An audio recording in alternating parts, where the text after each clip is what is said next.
very much for being with us. And I saw you listening attentively to those reports that just before we came to you. And we heard the British soldiers there saying, you know, actually, isn't it great, we're going home, but things have got better. I've done 4 tours here. And what is life like in Iraq today? Well, I think the life for the majority of ordinary Iraqi people is really very difficult, and it's very dangerous, and particularly for women who constitute more than 60% of Iraqi society. They have been exposed to all kinds of violence, terror, suppression and persecution, trafficking of women, prostitution, killing of women, so-called honor killings, and unemployment is widespread, and basically the society as a whole is being exposed to all kinds of dangers and violence and Islamic terrorism and the rule of militias, both those who belong to the Islamist Shiite groups who are in power and those who are outside of the government. They are actually terrorizing the society, and this occupation, the whole procedure from the beginning till now, it was a very wrong thing to do, and it was shameful because, in my opinion, it achieved nothing, but actually it opened the doors for violence, for political Islamic groups to be empowered and to gain power in the government as well as in the society as militias and ruining people's lives.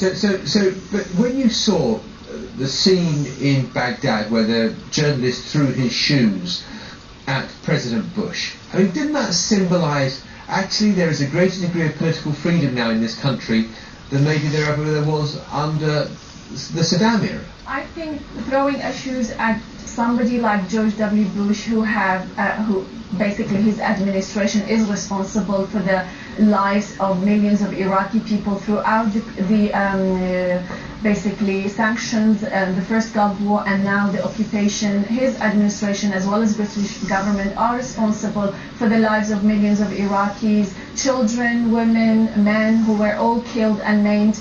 And basically, people are, more than 70% of people are living in absolute poverty in that country. I think that journalist, his action represented that anger, in my opinion, and that was one of the ways that he could actually carry that message forward. Sure, but the point I was making is that doesn't that signify that there is now a greater political freedom in your country? That journalist has now been arrested. We don't know what's going to happen to him. I mean, if somebody is free to do that, why would they arrest him and ground him and just take him out? We don't know actually how they are treating him now. And plus, the Iraqi prisons are actually now full of people. Yesterday I was in a meeting where the women's rights minister from Iraq, she was there, she was saying the Iraqi prisons are full of people, overcrowded. Why? If there's a freedom, why people are imprisoned in country, why so many people are getting killed, and why they have, for example, drafted a constitution, it's based on Islamic Sharia law, it's actually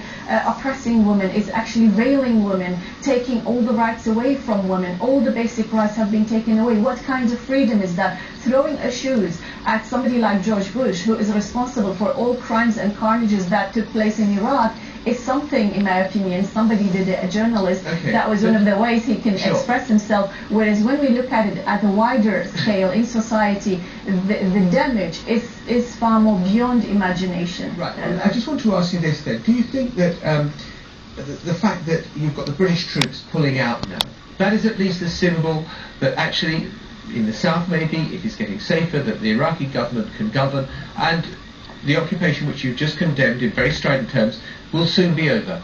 I welcome this move, and I hope that the sooner all the troops, not only British troops, but the US troops and all the other troops pull out from Iraq, because their stay in Iraq will do nothing good for people. It's already getting more dangerous. So I think pulling out, at least taking away an excuse from Islamic militias to terrorize people, to recruit so-called jihadis from all over the world under the excuse that Iraq is a Muslim country and it's being invaded by infidels, Western infidels. I think at least that excuse will be taken away from those, and then there will be a chance given to Iraqi people themselves to actually finalize what they want to do, and also to find a way forward, because I think for the last 5 years it has proved that the occupying powers have failed and they could do nothing to fix the problems and the situation in Iraq. So therefore, in my opinion, it's the best strategy, exit strategy for them to pull out, and I welcome that. All right, thank you very much, HozanBBC. Thanks very much for being with us.